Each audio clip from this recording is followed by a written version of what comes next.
O tema da minha pregação, irmãos, é fé, o motivo de sofrimento, mas a sua única fonte de consolo. Talvez agora vocês possam não estar entendendo fé, o motivo do seu sofrimento, né? Mas eu quero que no decorrer vocês vão entender o que eu quero passar para vocês. Pelo que eu li aqui, eu li sobre essa passagem de Jó. Muitos conhecem já aqui a passagem de Jó, todo o sofrimento dele, tudo que ele passou, né? E eu li aqui como o Senhor restituiu a ele, quando o Senhor deu as bênçãos. Essa é a parte mais boa para nós, né? Quando nós ganhamos do Senhor, quando chega tudo de bom. Só que Jó, se a gente for lá no início, Jó ele pagou o preço por isso, mesmo sem merecer, mas ele pagou. Jó era um homem sincero, reto e temente a Deus, e ele desviava-se do mal. Aí eu pergunto nesta noite, eu, você, nós temos desviado do mal ou nós temos corrido para cima do mal? Porque existe mil e uma maneira para a gente se desviar, se afastar, como também existe mil e uma maneira para a gente se aproximar do mal. Então a gente tem que se posicionar. Jó também era um homem muito rico. Ele havia, que nem quando eu falei agora no final, ele já havia sido restituído e ganhado muito. Ele havia 7.000 ovelhas, 3.000 camelos, 500 juntas de bois e 500 jumentas. Ou seja, aqui na Bíblia relata o que ele tinha. Se fosse hoje, muitas riquezas, muito dinheiro, o que Jó tinha.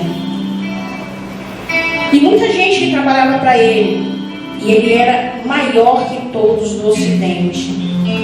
E devido assim à quantidade de dinheiro que ele tinha, seus filhos faziam festas, banquetes, muitas coisas.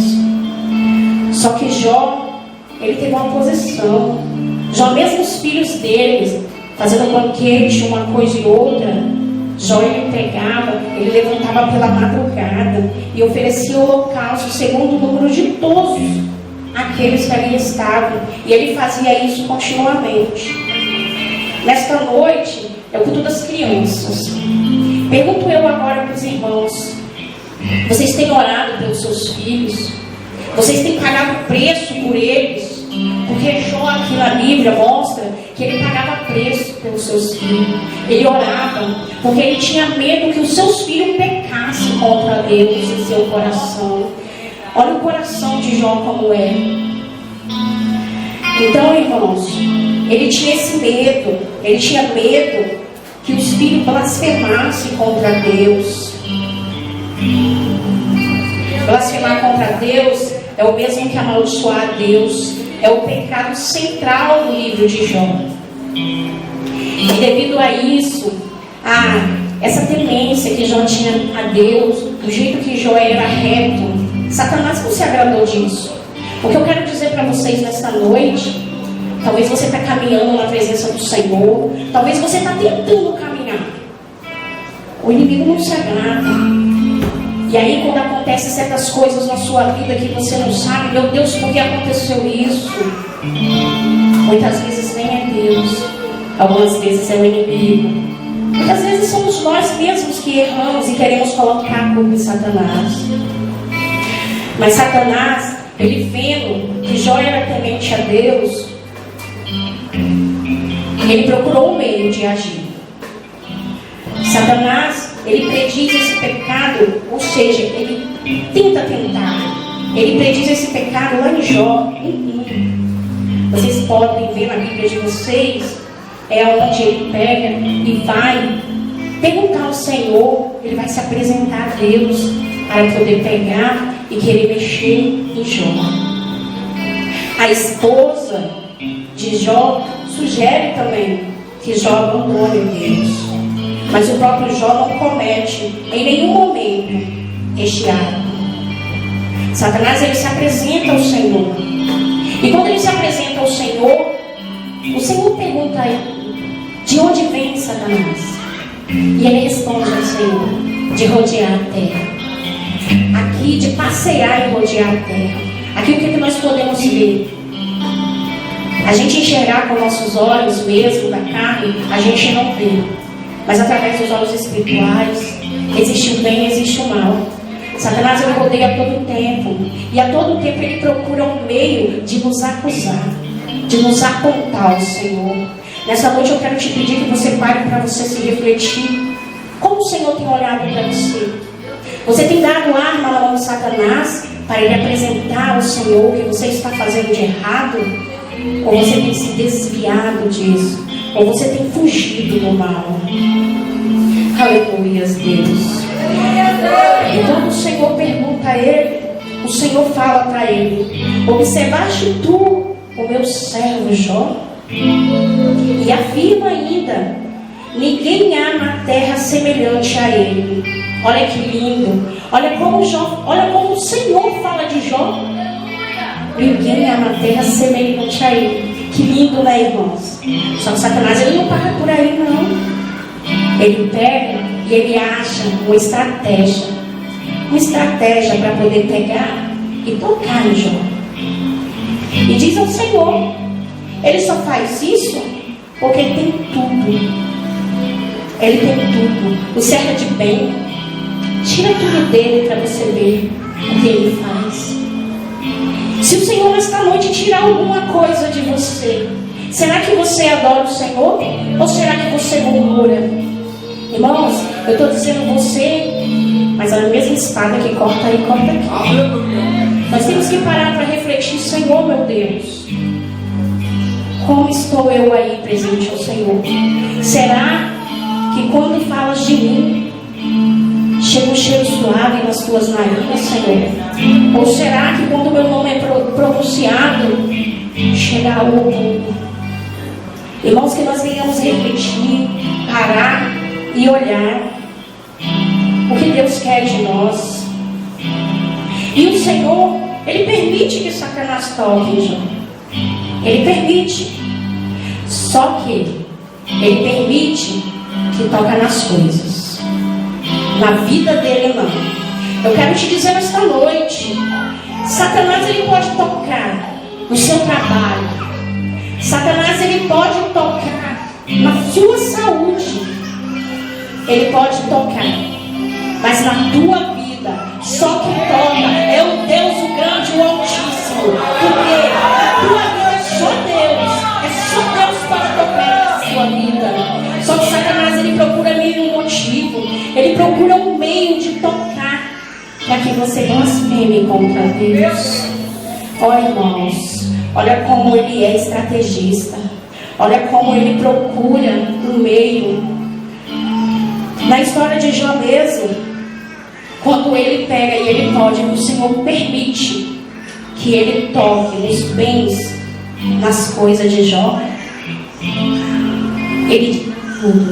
Ele tira toda a riqueza de Jó, todo o dinheiro, passa o vento nos quatro cantos e só chega a notícia ruim. Só chega a notícia ruim. Eu quero te dizer nesta noite, eu não sei quem aqui já perdeu um ente querido. A dor é muito grande quando a gente perde alguém que a gente ama demais.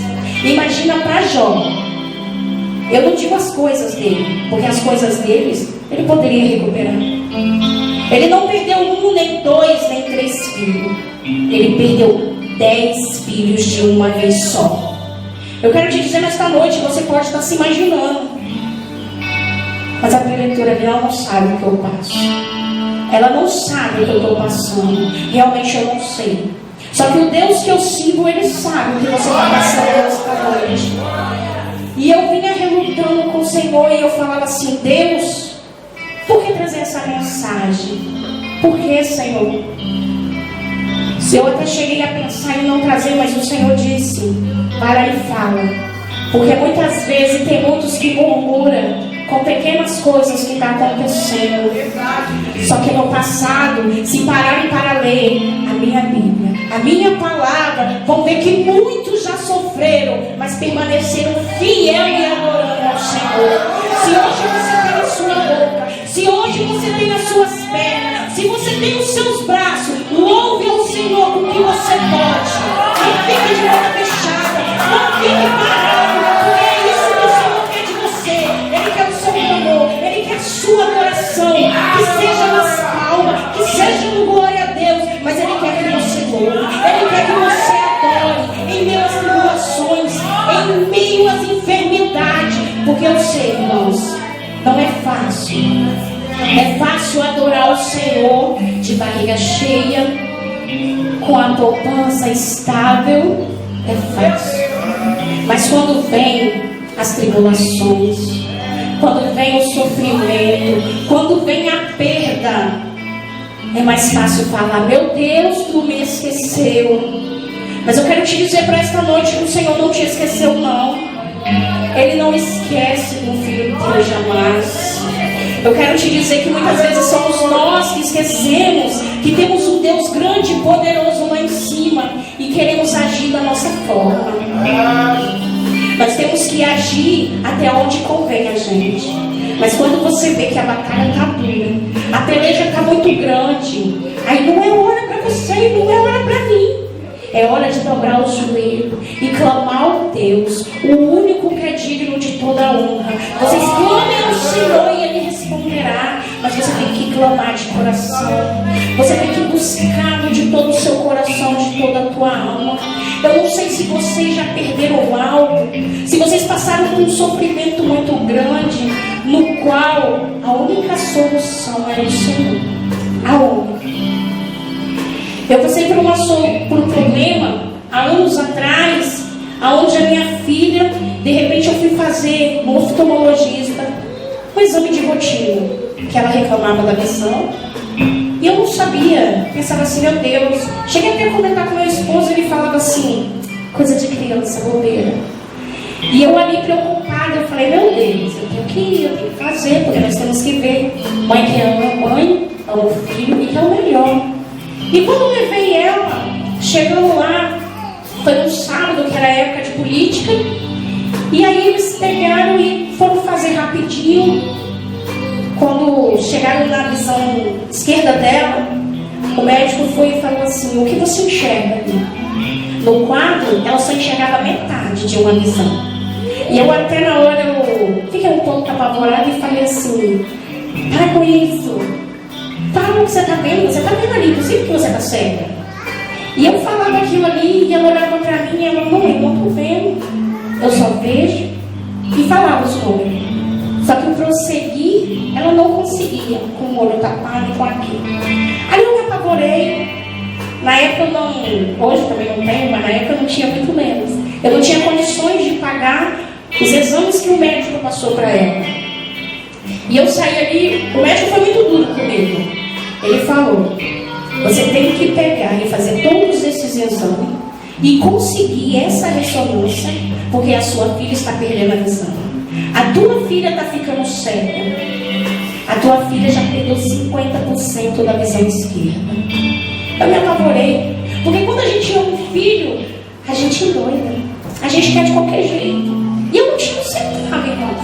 Não tinha. E ali eu peguei, eu relutei, eu orava e eu não pedi dinheiro, porque Deus bradava no meu coração. Nessa época eu não era evangélica. Talvez vocês vão pensar assim: a evangélica é tudo a mesma história. Eu não era evangélica. Só que no meu coração eu sabia: Deus, o Senhor é o único que pode nos socorrer. A minha família humilde não tinha dinheiro. E foi aí que eu peguei, eu vi as pessoas, eu falava do problema dela e falava assim: eu te peço oração, porque eu sei que o meu caso é só Deus. Porque aí nós vamos ser sinceros, não vamos ser hipócritas. Quem aqui tem coragem de pegar R$1.000 e dar para alguém, mesmo que conhece ou não conhece, para poder pagar uma consulta? É muito difícil, irmão. É difícil. Então ali eu pedi a oração e eu fui prosseguindo. E nesse meio tempo, o Senhor agiu. O Senhor agiu de uma forma sobrenatural. Porque quando eu consegui aquela consulta, todas as requisições eram particulares. Então o SUS não cobria. E eu fui, eu lembro até hoje, no AMA. E chegando lá, antes de eu chegar, a moça virou para mim e quis dar um jeitinho brasileiro, né, gente? Ela quis me ajudar, a secretária do médico. Ela falou: você vai lá no Labs, consegue um BU para mim, eu vou preencher tudinho E nós vamos ver se conseguimos a assinatura do médico, para você conseguir o encaminhamento para a Vitória de Graça. Eu fui, né, irmão? Porque era normal, a gente pensa assim, eu vou lá que é o mais fácil. E eu fiz. Só que o médico não assinou. Ela mesma assinou. E eu levei lá no AMA. Quando levei, senti no coração assim, falei, meu Deus, eu estou fazendo algo de errado. Senhor, é para minha filha. Só que a forma que eu orei foi diferente. Eu falei, Deus, é para minha filha, eu quero fazer o certo. Me perdoa por eu estar agindo errado. Eu quero me consertar. A mulher saiu de lá e falou assim, filha, esse papel aqui, essa assinatura não é do médico. E você sabia que quem assinou pode ser processado? Eu com lágrimas nos olhos, eu falei assim, não sabia. Só que eu quero te contar a minha história. E eu contei para ela o que aconteceu. E nisso que eu contei para ela, ela se comoveu. O Espírito Santo de Deus veio, que ela falou o coração dela. Ela falou assim, você tem pressa? Eu falei, não tenho pressa. Só que eu não quero que acuse a moça, porque ela fez para me ajudar.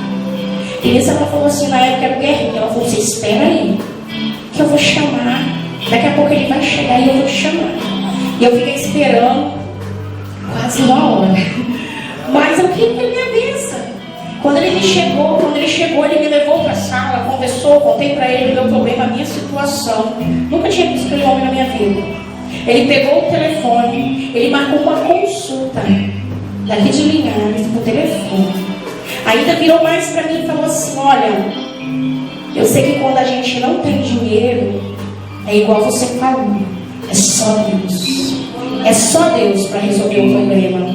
Então ele virou para mim e falou assim, vou marcar a tua música, eu vou marcar a tua viagem, a única coisa que eu quero é que você venha. E se você não tiver mais dinheiro, você pode falar com o motorista, porque eu vou deixar o teu nome aqui no lugar. Eu saí dali ali maravilhada, para mim o vídeo já estava ótimo. Cheguei, quando deu um dia da consulta, e eu orando. Fiz os exames que deu para mim fazer e orando. Deu no dia da consulta, irmãos, também eu não tinha nenhum centavo. Fiz lá um negocinho e falei, vou levar, Deus proverá. E fui, chegando lá, graças a Deus, no ônibus tinha lanche. Ficamos até de manhã, até 5 horas da tarde para ser atendido. Que a moça virou para mim, mas eu cheguei primeiro, eu cheguei cedo, mas eu ia esperar, né? Porque marcou o telefone. E eu perguntei para ela assim, mas você não pode me atender antes? Ela não, você tem que esperar, você é último. Eu poderia murmurar. Eu falei, não, amém, não consegue aqui meia-noite, mas eu quero sair com minha filha consultando. Resumindo, irmãos, a minha filha fez o exame, consultou, passou pelos médicos, e a médica virou e falou assim, nossa, tá grave mesmo. Eu vou marcar para daqui a um mês você voltar. E passou para os exames para mim já com o negócio do SUS, né? E eu fiz tudinho. Quando eu voltei com um mês, com a minha filha, que estava perdendo 50% da visão esquerda, ela virou para mim que ela começou a olhar e ela falou assim, eu só acredito porque fui eu que te atendi. A tua filha não tem quase nada. Ela foi, pegou a Gabriela, colocou lá naquele lugar e ela começou a perguntar. A minha filha está ali, com 17 anos agora. Ela enxerga melhor do que eu que preciso de usar para honra e glória do Senhor.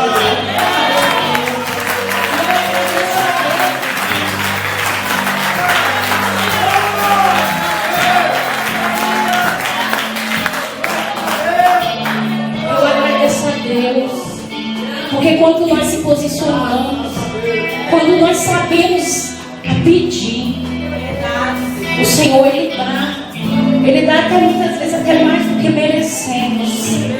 Nós temos que saber, irmãos, o que pedir. Nós merecemos porque nós não pedimos bem, porque nós pedimos errado.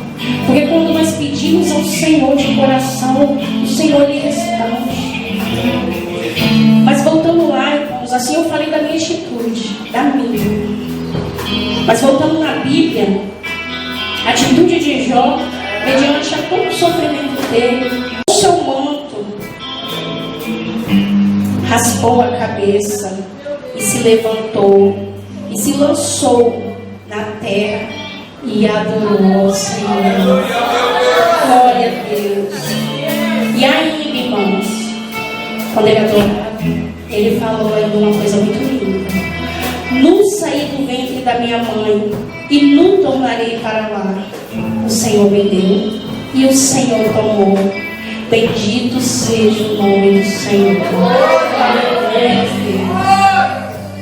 Eu pergunto para vocês, irmãos, nesta noite: quando a prova vem, quando a luta vem, vocês questionam ou adoram? Irmãos, questionar é fácil, mas adorar é mais gostoso, irmãos. Adorar é maravilhoso, porque quando a gente adora, o Senhor lhe responde. Muitas vezes ele fica em silêncio, sim, mas ele fica em silêncio para ver até quando você vai adorar, para ver até quando, até onde vai a tua adoração. Quem viu aqui o diácono Roberto França, a última pregação dele na campanha, eu estava sentada ali com as crianças e foi interessante, quem estava aqui viu. Ele começou a rodear a igreja na hora da pregação. Para quem olha acha assim estranho, eu mesmo olhei para ele e pensei assim: nossa, por que ele está rodeando? Será que ele está sem palavras? E eu olhava e ele deu a segunda volta. Depois ele parou aqui. Quando ele parou, ele não falou nada. E aí o Senhor falou assim: glorifica. O Espírito Santo de Deus falava no meu ouvido assim: glorifica, glorifica. E aí eu comecei a glorificar. E quando eu abria meus olhos, eu via que ele vinha aqui e ele sentava. E a igreja assim, se o pregador não fala, né, na certa a gente pensa assim: o que aconteceu? Não está pensando em nada? Será que faltou palavras? E eu comecei a me preocupar. Mas aí o Espírito Santo de Deus falou assim: me glorifica. E a igreja começou a glorificar. Só que quando chegou o momento, a igreja deu um espiadinho, bem pouco. E aí eu falei assim: Senhor, o que é isso? Foi a hora que o Espírito Santo de Deus bradou. A igreja só glorifica quando o pregador fala bonito. É aí que eu quero ver aonde é que estão os adoradores. Eu quero ver, porque temos que glorificar, não é só quando o pregador fala, não. Nós temos que glorificar é quando o Espírito Santo de Deus brada. E aí nós temos que dizer glória a Deus, aleluia. Mas infelizmente, irmãos, muitas vezes a gente só dá um glória a Deus quando o irmão do lado fala um glória a outro. Aí todas as músicas também falam glória a Deus. Mas olha como é gostoso quando Deus dá a gente. O glória a Deus é mais gostoso, né? Sabe aquele glória a Deus, aleluia. Mas quando o Senhor não dá também, temos que dar glória a Deus. Temos que dar aleluias. Porque é nessa hora que o Senhor sabe quem é adorador de verdade. Naquela noite eu pude perceber e eu falei assim: Deus, quantas vezes eu quero dar uma glória a Deus, mas eu espero uma palavra bonita. E o Senhor, Ele bradou no meu ouvido assim: e eu toda vez estou perto de cada um de vocês, só esperando glória a Deus, uma aleluia, uma forma de me adorar. Então nesta noite, se você sentir vontade, você dê glória a Deus, você dê da forma que você quiser. Talvez você esteja aí sentadinho, não te querendo dar glória a Deus, mas que aleluia do seu colega que está ao lado. Eu quero te dizer que talvez esse colega aí do seu lado também quer dar glória a Deus, mas está esperando por você, está esperando por seu aleluia. Eu te pergunto assim, eu tinha vergonha se alguém está olhando. Sabe o mais importante? O meu Deus estava olhando, esperando eu largar minha timidez. Deixa eu a timidez de lado, irmãos. Fica à vontade. A hora já não nos espera, né? E olha que lindo também, irmãos. O Senhor chamava Jó de servo, meu servo. Título de honra, reservado para as pessoas comprometidas com o Senhor.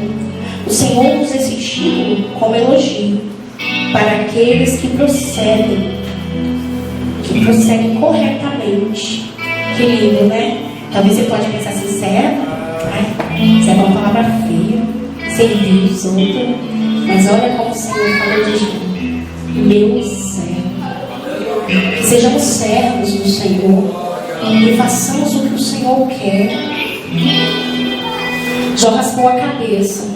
Isso simboliza desamparo, destruição, desgraça, inapropriados para o povo de Deus.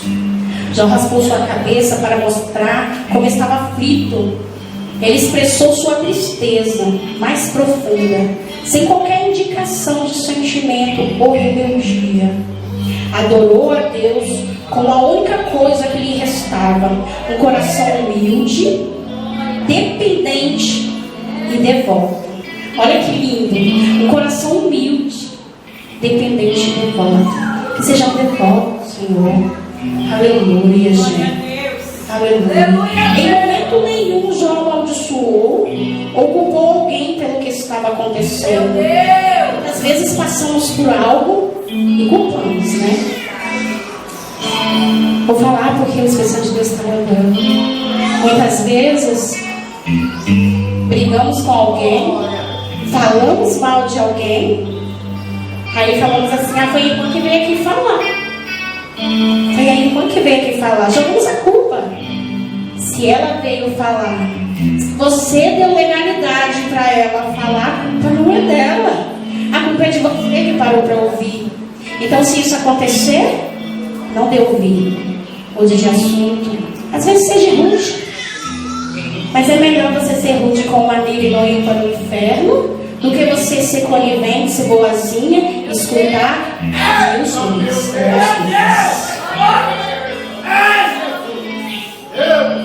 O que causa o sofrimento?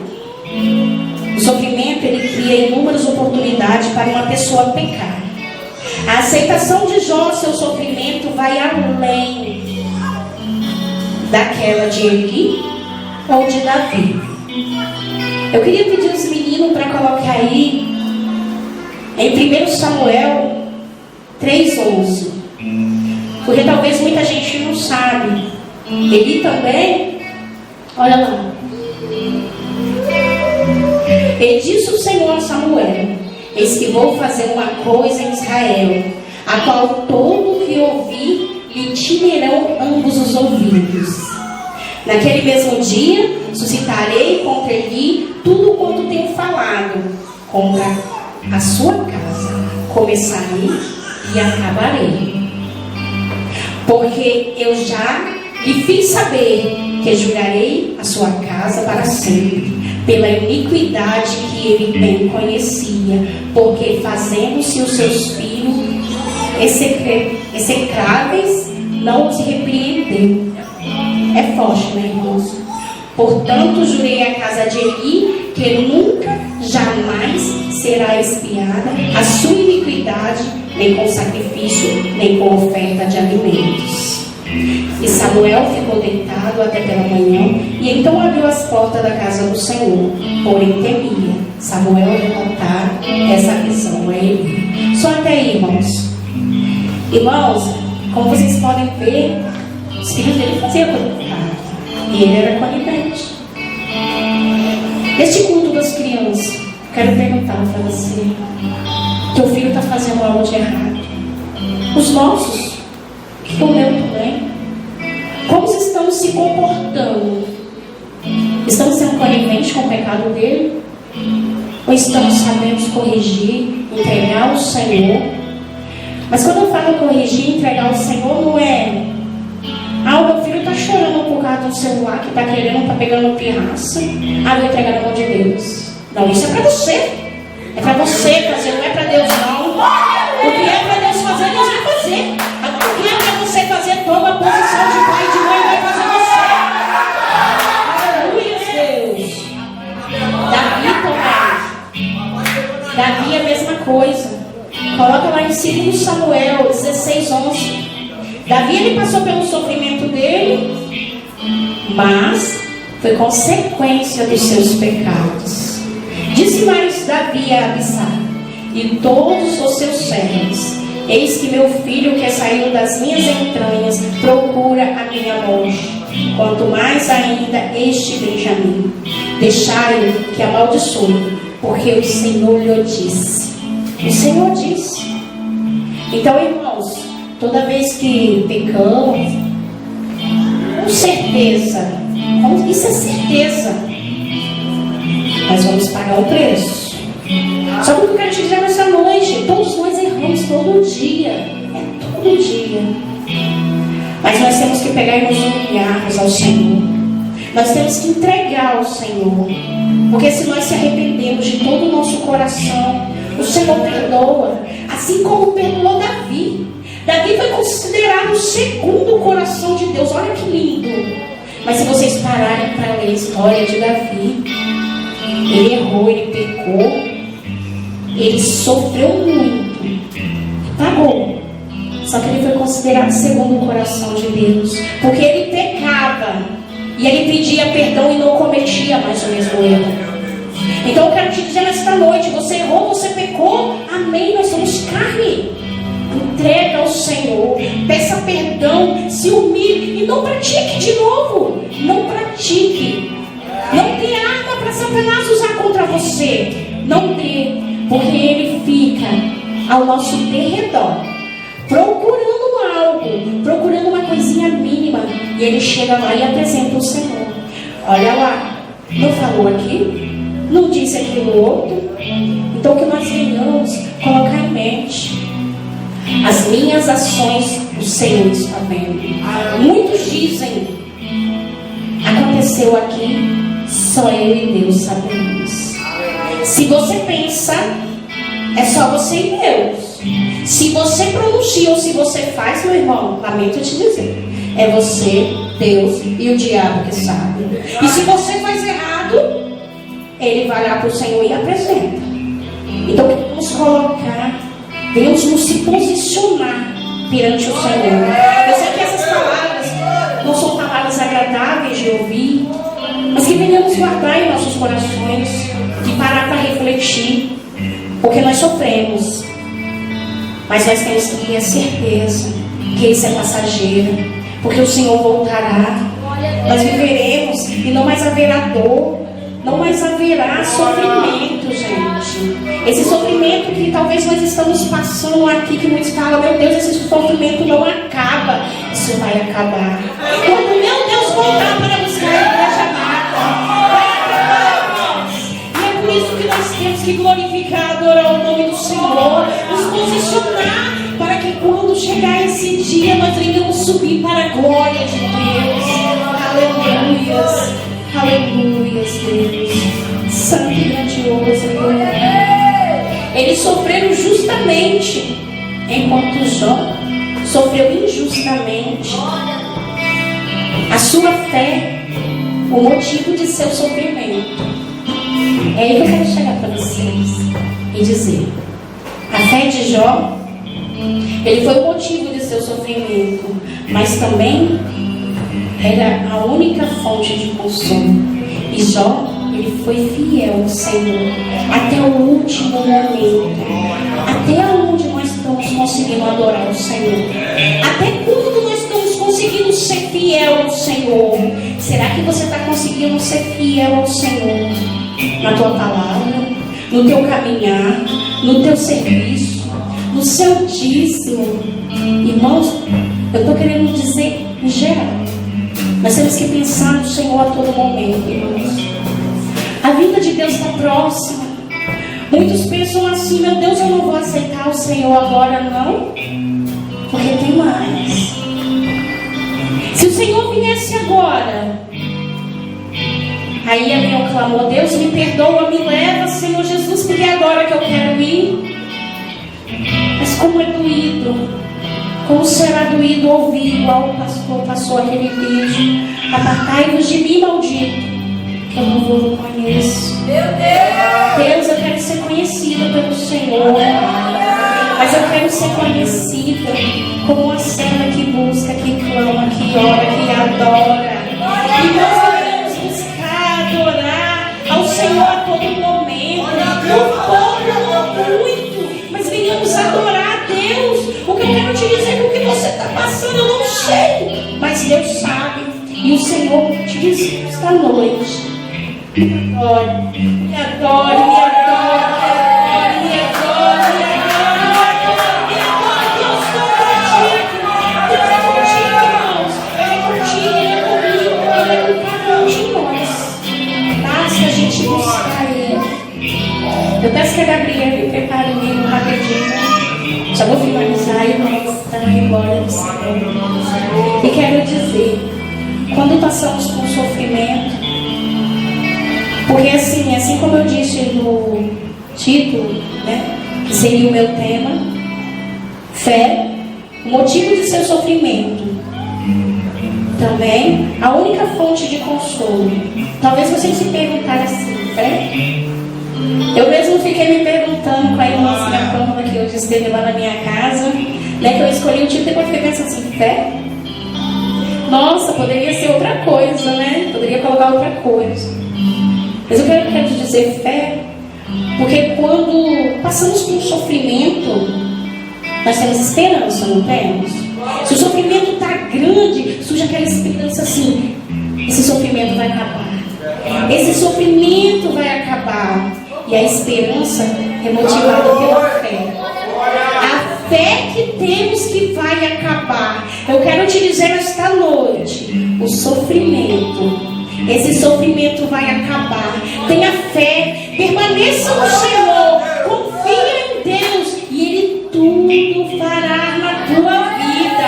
E se porventura o inimigo falou para você, acabou, prepara o funeral. Não prepara não, irmãos. Não prepara não, porque você está vivo. Até quando você respira, até quando você caminha, o Senhor Ele luta por você. Ele luta por você e Ele vai entregar a vitória para você nessa noite. Eu agradeço a minha oportunidade em nome de Jesus.